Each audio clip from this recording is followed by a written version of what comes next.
Well, welcome, guys. How are you doing? Yeah? This global campus is pretty nice, isn't it? It's very nice. Yeah, very nice. You guys are very organized, I must say.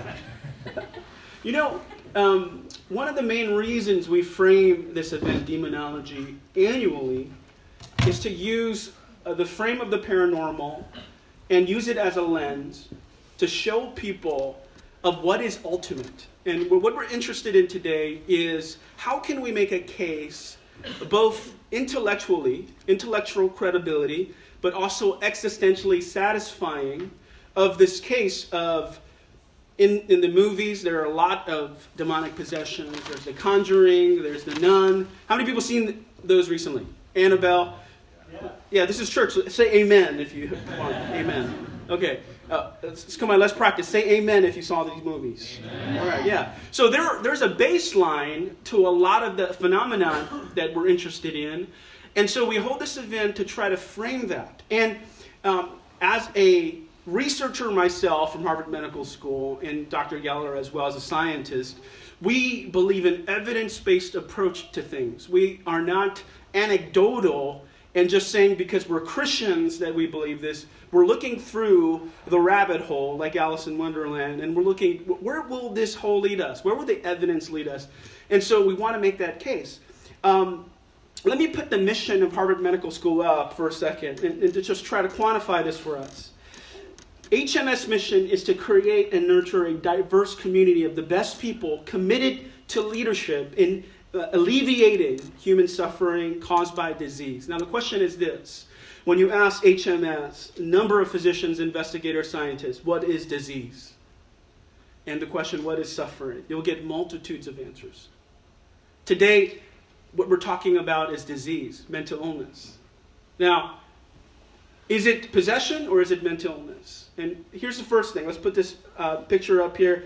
I met the Michael Jordan of science recently at Harvard Medical School. Francis Collins. He's the director of the National Institute of Health.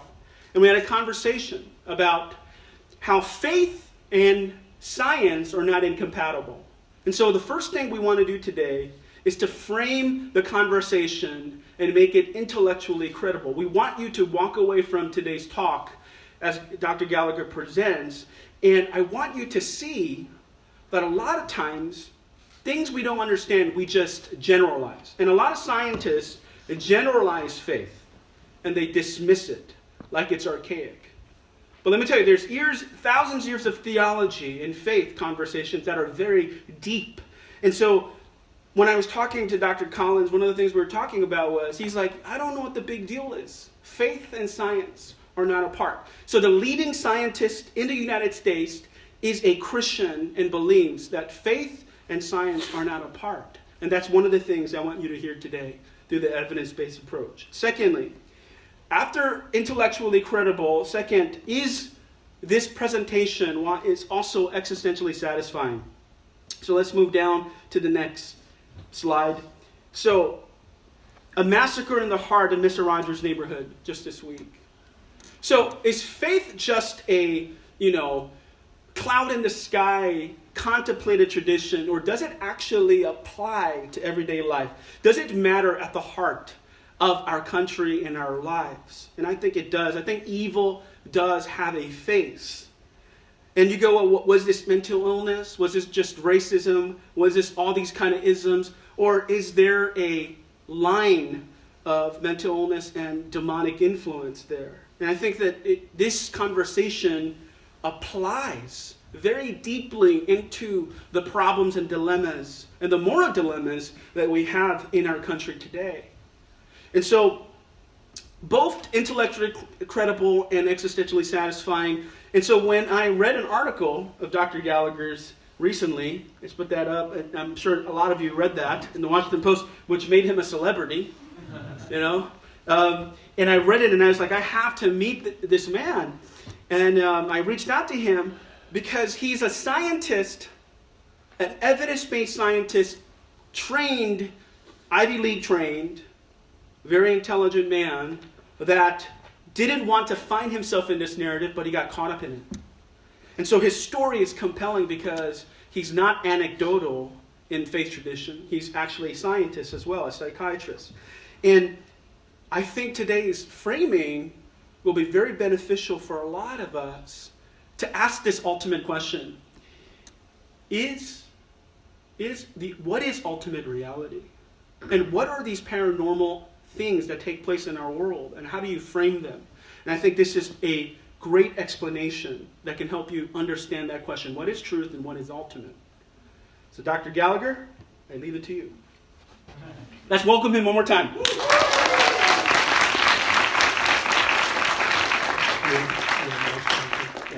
Yeah. Let's put the slides up. Okay, well, thank you for the invitation, and thank you for inviting me. From the introduction, you know more about me than you ever wanted to know. It's nice to be at NYU, although I understand I'm 25 years too late, because I understand tuition at the medical school is now free. I wish you had told me that 25 years ago. It would have saved quite a few bucks.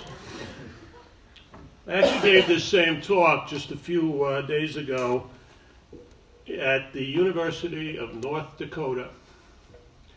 Now here's a question for whoever are basketball fans. What famous sports player played basketball at the University of North Dakota? Nobody? Phil Jackson. And I told the group out there, I said, Phil Jackson is much more popular in Los Angeles, Chicago, where he had Michael Jordan, and North Dakota than he is in New York. As you know, he got fired from the Knicks. It's nice to be back in New York. There's a lot of energy here in New York. I was born up in Morningside Heights. And the Catholic novelist Evelyn Waugh said New Yorkers are very proud of their energy, which they mistake for their neurosis. It's not so bad for a psychiatrist, right? To have a lot of neurotic people around. Anyway. Pays the bills. You know, I'm going to go through some of these slides very quickly. This is a synopsis, you might say, of a course I give at a local college, which if people are interested in, they can let me know. I start off, as I often do, I give a lot of talks on different things in psychiatry and this topic, and I often start off with a New Yorker cartoon. It says, I need someone well-versed in the art of torture. Do you know PowerPoint? Now, some people tell me, well, you know, should you really be making light of this subject? I'm not making light of this subject. You know, this is a real subject. I believe in Satan. On the other hand, you have to approach it with a sense of perspective and even a sense of humor. Let me just go over my personal experience again, you know, at the risk of being a little repetitious here. So I am a full professor of psychiatry. I have about 25 years experience in this area. I've worked with clergy of many different faiths, you know, primarily Catholic and Protestant, but also I've worked with Hindus, I've worked with rabbis, and even some imams. And I've been the scientific advisor. I was on the governing board as a scientific advisor for a while with the International Association of Exorcists, which meets over in Italy. One of the reasons I've seen so many cases is I was a close friend of the two chief exorcists in America. About 25 years ago, there really were not very many exorcists in America. At least I'm talking about Catholic exorcists at this point. I am a Catholic. And so these guys used to see people from all over the country. And I would often travel with them. They became close friends. Neither one of them is alive today. But we are going to talk about some of the cases. Now, when I talk about cases, obviously, I'm not going to mention any names of the victims. I'm not going to mention any identifying details, following medical ethics as well as, people's right to privacy. However, everything I say, every fact about the case is 100% accurate. I mean, I'm not changing any details. I do have a book coming out. I'm not pushing the book. I want to say one thing about the book. When I wrote the article, I was asked to write an article for the Washington Post. A little strangely to me, although I was pleased with the article. A little strangely to me, the editor says, "Well, Dr. Gallagher, we don't want you really to present the scientific evidence." The perspective of that article was, tell us what it's like being a psychiatrist involved with this, rather singular, odd field. So I said, okay, and then as I perused all the comments, I realized that what people were asking for was more evidence. So that's why I wrote a book where, to be published by HarperCollins in a few months, which is really, going to present all the evidence. I mean, as the Reverend Sam said, this is based, everything I say is based on evidence. I'm a physician. I value science. I believe in evolution. I believe in the Big Bang Theory, et cetera, et cetera. I mean, I regard myself as science-based. I regard this topic as evidence-based. Now, it's not exactly a psychiatric topic. It's true. It's more of a religious or spiritual topic. But that doesn't make it unscientific. And as I said, everything I've done, starting to get involved in the field, being on the governing board of the International Association, writing a book, writing articles, being invited today. I mean, Reverend Kim reached out to me. Everything I've done, it's kind of because I've been asked to do. It's not like I sought out this field. Can we advance the slide? I have my bodyguard there, Jose, who's going to tell me if the slides are up to date.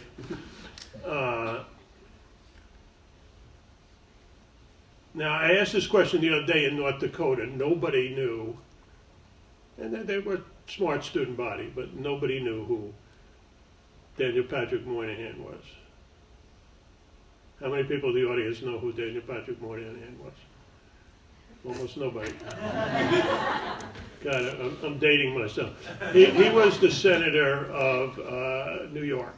He was a Democratic senator about 20 years ago, I guess. I think he died about 10 years ago. Very bright guy. Interesting guy. He was actually born in Hell's Kitchen in Manhattan. We weren't exactly neighbors, but we were both Manhattanites. And he articulated a famous saying. He mainly meant it about politics, but he said people are entitled to their own opinions, not their own facts.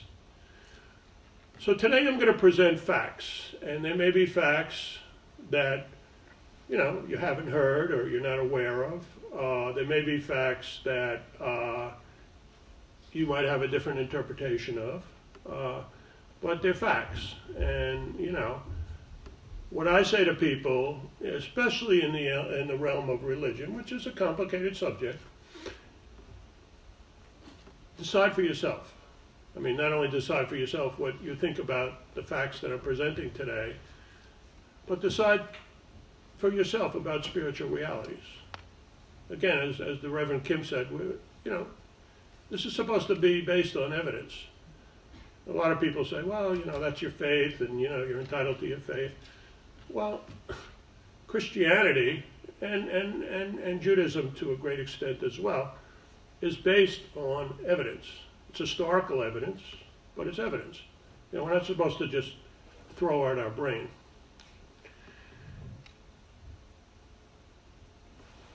Next slide. Do I have the next slide?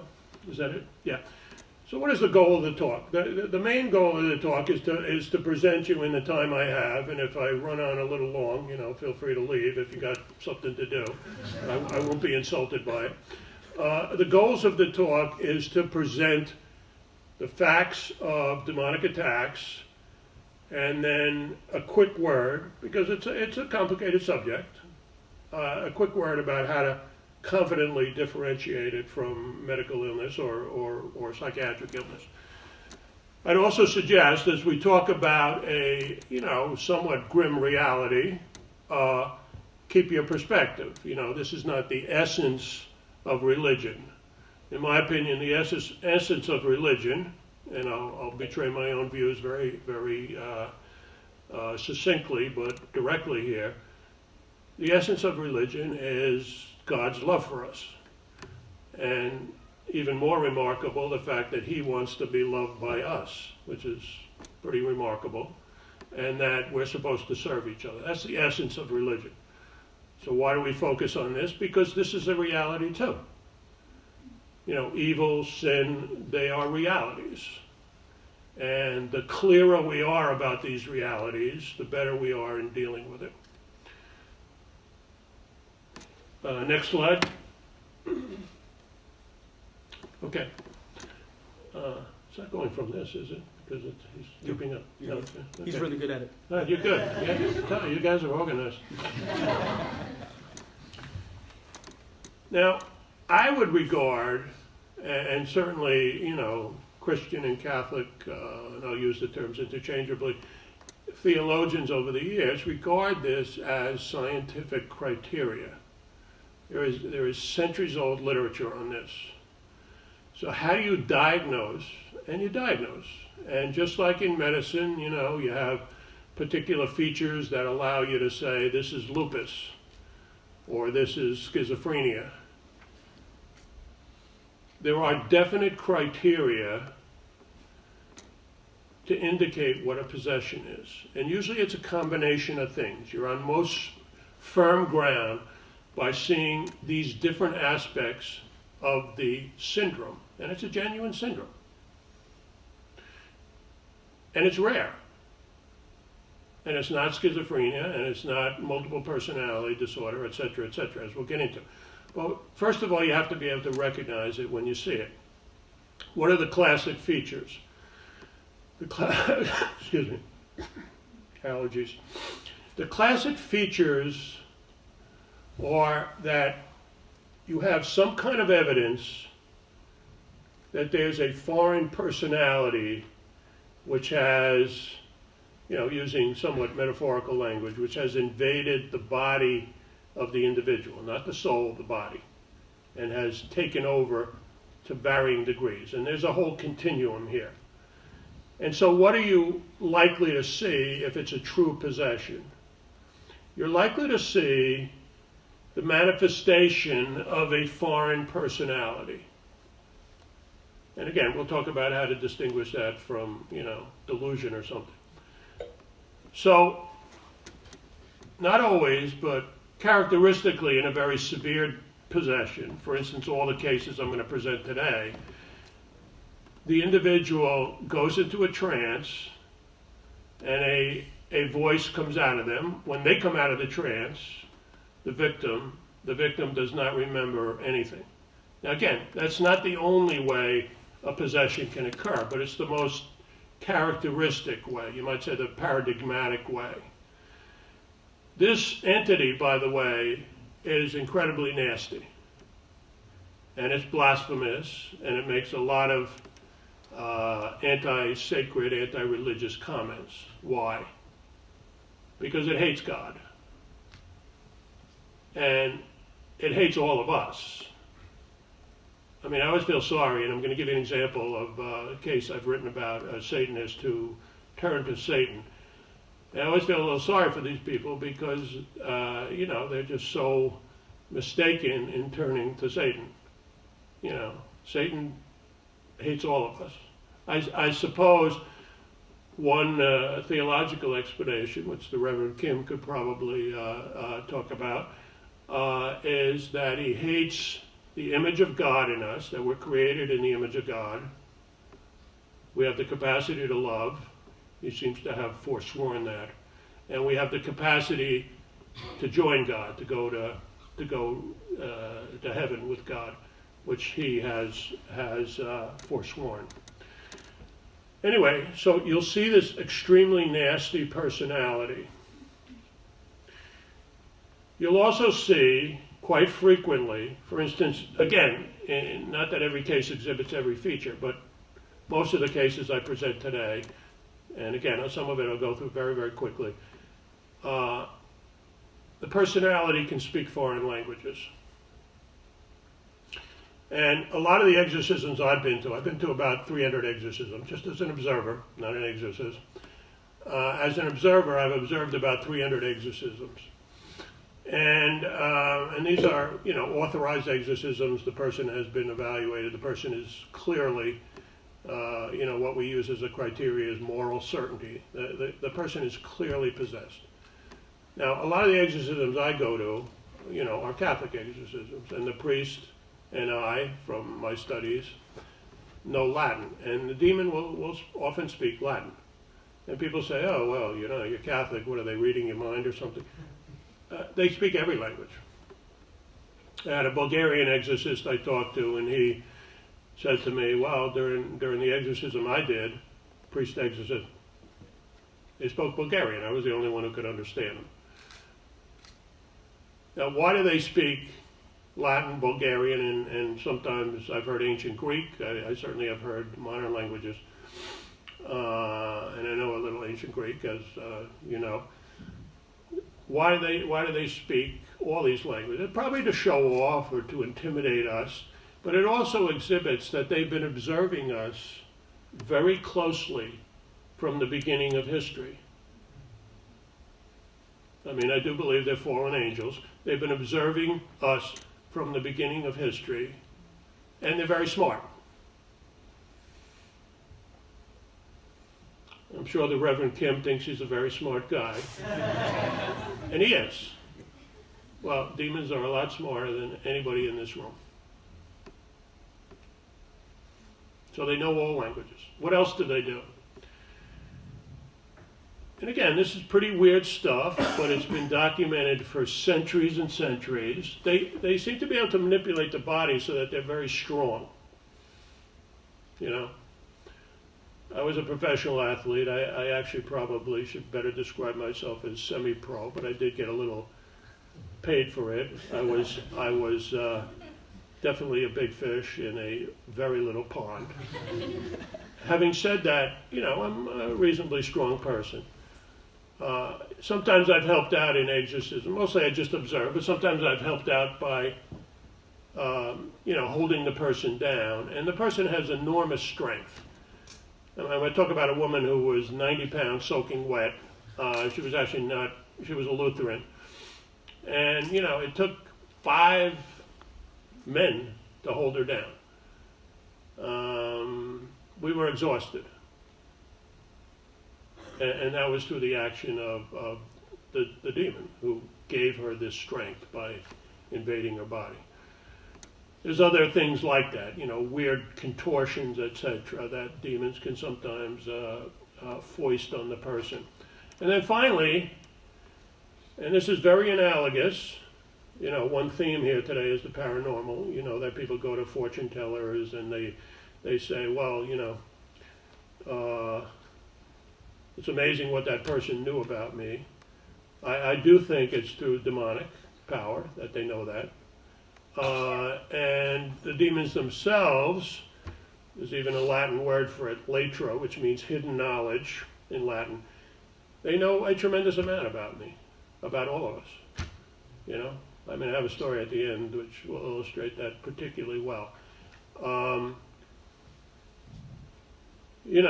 This woman that I'm going to talk about, the Satanist Julia, she knew my past history. She knew how my mother died of ovarian cancer. But she didn't just know how my mother died. She knew how, everybody involved, their parents died, etc., etc. Now, did she spend time researching from local newspapers how 40 years ago my mother died, but she did it with 25 other people. I mean, you know, it's absurd. These are the explanations you'll sometimes hear. It's absurd. She knew because she'd been fed this knowledge. She didn't know this knowledge herself. I don't believe people can read minds. I believe that demonic forces can feed people ideas. Real quick, and again, I'm going to go through this very quickly, a lot of this stuff, just in the interest of time. It's a Sunday afternoon. Anybody who wants to stick around for the end and ask questions, I'll take questions as long as people want to stay here. So these are the classic features. Clear presence of an invading foreign personality. That foreign personality is an evil spirit. Let me ask you a question, the audience. How many of you believe in evil spirits? Okay. So a few of you don't. A lot of you do. I think you're wise to do that. What is the historical cause? There are a number of different causes, although it's always a kind of mystery of God's providence why any evil exists, let alone this particular evil. The historical cause in the worst possessions is that usually the person has turned to something evil. It's not just going to happen all of a sudden to everybody in this room. It happens because normally, and there are exceptions, people have turned to evil, like Satanism. And again, I'll give a very clear case. I had a guy who was I was asked to evaluate him because he was possessed. His wife told me that, you know, he would go into a trance, speak foreign languages, including Latin, would levitate, in their bed would levitate. And again, the clear presence of some kind of foreign entity. And also he had been a drug lord. He had been a gangster. And he wanted to be the best gangster. By that he wanted all the girls in the world, all the money in the world. He wanted to be top of the heap. And he turned to Satanism. And for a while, he was a very successful gang leader until he wasn't. And then things went bad and he was arrested, etc., etc. That's I don't say it's the only cause. I'd say very characteristic cause. And finally, there's the clear presence of paranormal, which I would call preternatural features. We can talk about the paranormal versus the preternatural a little bit later. Or things so odd and inexplicable as to constitute the equivalent. For instance, in the Catholic Church, as you know, we value communion. Well, sometimes people who are attacked will try to receive communion, and all of a sudden they get enormous pain. Now you could say, well, you know, maybe that's psychological. But it's in the context of all these other stuff. So you always have to take the totality of these features. Let me give you a great example, which was a woman I called Julia, not her real name. She's not alive anymore either. It's a pseudonym. It was described to me as a once-in-a-century case. What made her remarkable, I think, was that, especially remarkable, at least my being able to write about the case, is number one, she was a high priestess of a satanic cult. Sort of called herself a witch, but, you know, she preferred high priestess and queen of this cult. And again, I'm not saying these cults are all over the place. I'm not saying they're running the government, but some people believe that. I don't. I'm not saying that they're lurking around every corner, but they exist. You know, they've existed. People who worship some kind of dark power, which we think of as devils, you know, have existed since the beginning of history. And not only, so she was possessed. There's no question. I'll give you some evidence in a minute. She was possessed, rare in itself. She openly talked to me because, you know, she knew by talking to me she might more easily get an exorcism, which is pretty remarkable that she was so open about being a Satanist. I don't know too many Satanists who are that open. And maybe the most remarkable thing is I don't know whether she was trying to curry favor with me or maybe out of some kind of sense of guilt. She goes, you know, Dr. Gallagher, you can talk about me openly, just, you know, don't identify her. So that's what I'm doing. The first time I met her, I was in my house in Westchester in the bedroom with my wife, and we had 2 cats, and all of a sudden these cats, 3 o'clock in the morning, they woke us up, they went berserk, and they started clawing at each other. I mean, I'd never seen this before. Ever tell you this story, Jose? No. No? Okay. So they went berserk. And, you know, I said to my wife, well, you know, what, they have catnip or bad food or, you know, what the heck happened? And we had to separate them, because otherwise they really would have, they were clawing each other. Never done this before. All right, so I figured, odd situation. So the next morning, and this was unbeknownst to me, although I knew I was going to evaluate this woman, unbeknownst to me, one of the priest exorcists, she had 2 exorcists. One of the priest exorcists rings the doorbell about 8 o'clock in the morning and brings this woman to my door. And I later said to him, how could you bring a Satanist to my house at 8 o'clock in the morning? But, you know, he was sometimes a little out to lunch, whatever. So, but the interesting part of the story is, she looks at me, she smirks, and she says, never met her before. She says, Dr. Gallagher, how did you like those cats last night? I practically could have punched her. And I remember what I said to her. I said, look, Julia, again, not a real name. I said, you know, I'm asked to evaluate you by Father so-and-so. If you ever do anything like that again, if you have anything to do with it, of course I'm thinking, you know, how could she possibly have anything to do with it? But she certainly knew about it. I said, I'm not going to help you. Are we understood? You know, she kind of never really apologized, but I guess she got the message. She kind of respected doctors more than priests. So, you know, she wanted, I guess, to talk to me about this, and I talked to her about it for a number of months. She had many exorcisms. The exorcisms were so dramatic.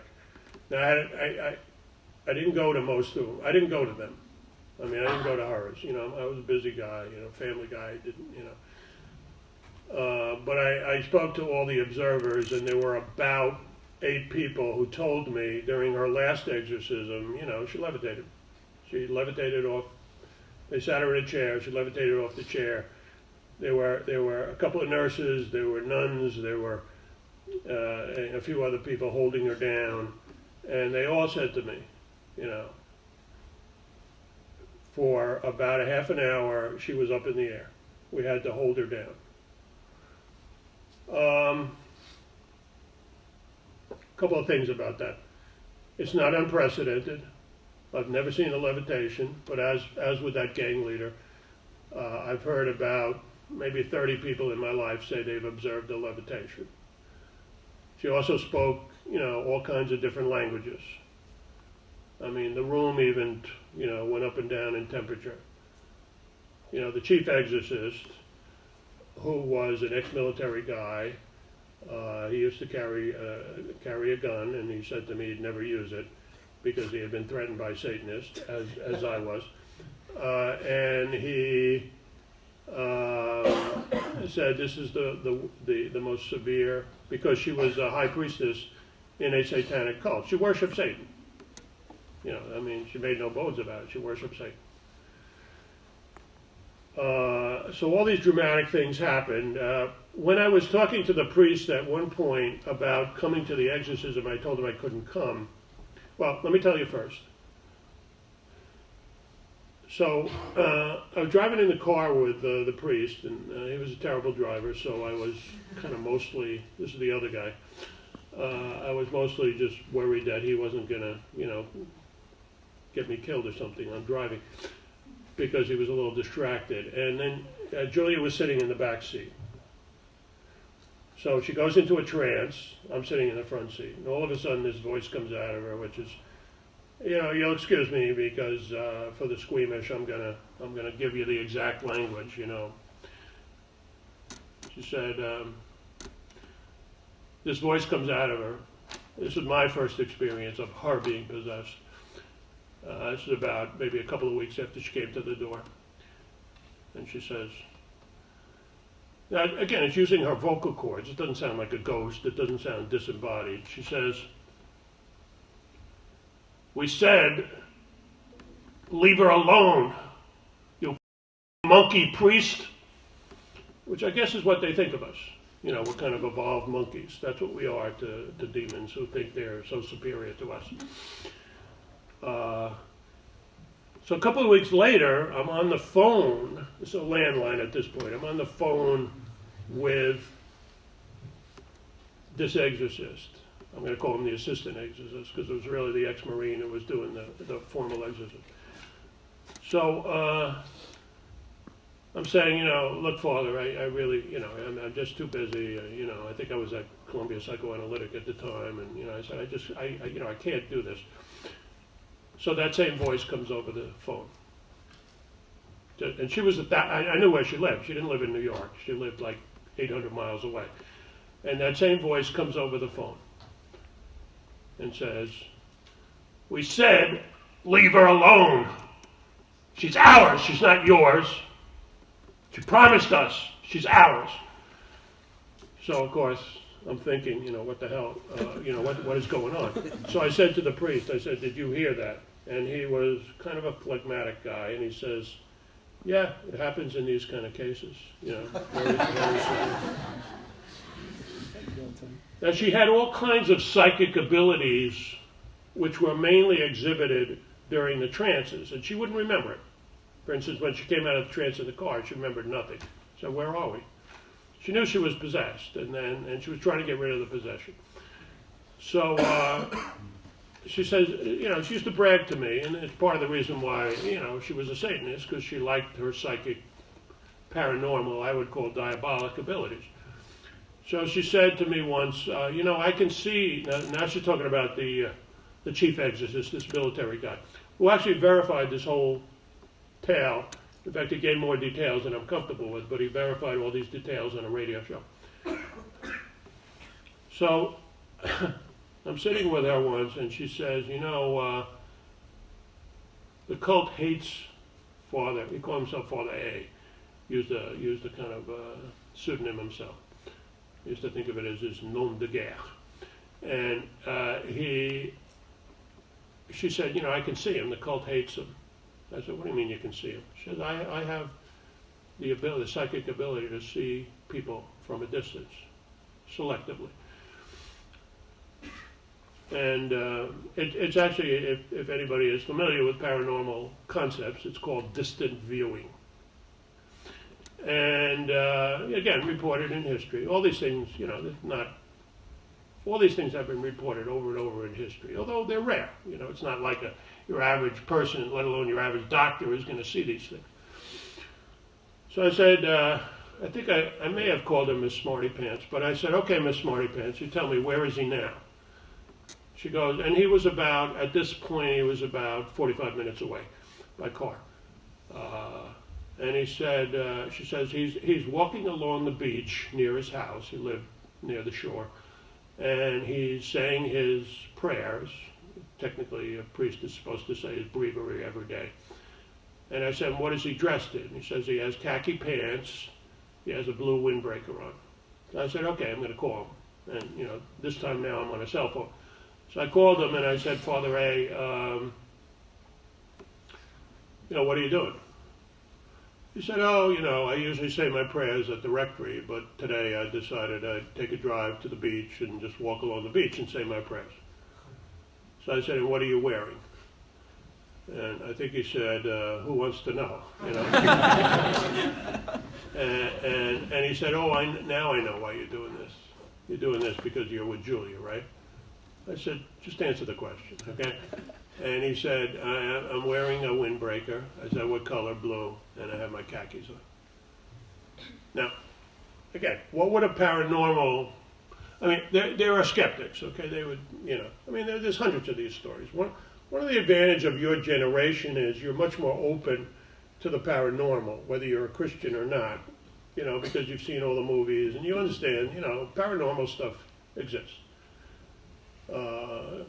Some, very narrow-minded people still deny that, but look, there's just so many thousands of cases of paranormal stuff that, anybody who denies that any of this exists, seems to me is not have their eyes open. Having said that, this was part of her psychic abilities, which were fed, and she knew it was fed by demonic sources, She didn't think she had this human mind that all of a sudden had paranormal powers, Now, the problem with her is she didn't want to give up those powers. The other problem is she didn't want to leave the cult. In fact, I think she told us so many secrets, including, by the way, that she was a breeder for the cult. And you can imagine what happened with those, she used to say, fetuses. They were used for rituals, which of course is a crime, although she told me, she wouldn't do it anymore. But she wouldn't leave the cult.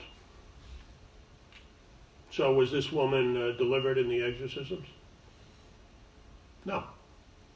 I mean, you can't have it both ways. You can't be a Satanist and be delivered from an exorcism. An exorcism is not a magic ceremony. It's not a pagan incantation that automatically is going to work. The person, don't get me wrong, prayers and exorcisms are helpful. Otherwise we wouldn't do it. However, the person also has to turn to God. As Christians, we think by that we mean turn to Christ. They have to work on their own spiritual development. They have to pray, etc., etc. Now, some people have enormous difficulty doing that when they're possessed. And the exorcism will help loosen the demonic hold so that they can work on themselves. That's a very important point that Hollywood often misses. I'm going to get the screen here again. Case number 2, a housewife from the Midwest. She had pain. She had her hearing blocked. And again, all the cases are a little bit different, but, this clearly, and she had been involved with a little pathetic, Satanist group as a teenager, and, I think they did have some abortions that they used ritualistically. So again, she had turned to evil. Later, she was possessed. It's often actually when people are trying to leave the possession or leave the, diabolic beliefs or evil that they then get, at least the possession manifests itself. One of her paranormal signs was her hearing was blocked. You could say to her, Catherine, what did you do this morning? And again, these people, can lead semi-normal lives. She said, well, I went to the store and I bought some potatoes, I bought some beef. Catherine, did you go to church today? Or Catherine, did you pray today? She couldn't hear you. I mean, there were like 20 people who tried to talk to her like this. She couldn't hear that. So I was with a fellow psychiatrist who actually was a resident who wanted to see one of these cases. So he had the bright idea, which was an interesting idea. He said, why don't you write it out on a piece of paper? So we both went to examine her. I wrote on a piece of paper, Catherine, what did you do this morning? Well, I got the van, filled with gas. And then I wrote on a piece of paper, Catherine, did you try to pray today? And she said to me, with a somewhat pained expression, she goes, Dr. Gallagher, why are you making fun of me? I said, what do you mean? She said, why did you show me a blank piece of paper? So she couldn't see, she couldn't hear, she couldn't see.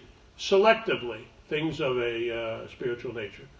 You know, you want to call this some kind of conversion reaction, you know, I suppose you can do that, but it's, you know, it's absurd. It's not a conversion reaction. I know what a conversion reaction is. And what was the point? It's so she couldn't get any spiritual advice and support. She couldn't hear anything. She couldn't hear the priest say to her, you know, Catherine, you know, we'll try to keep the demons under control with a series of exorcisms, but we want you to work at it. We want you to pray. She couldn't do it because, you know, she couldn't hear. She couldn't hear anything of a spiritual nature. That was the obvious point of that symptom. Next slide. Barbara. You know, this is a woman who understood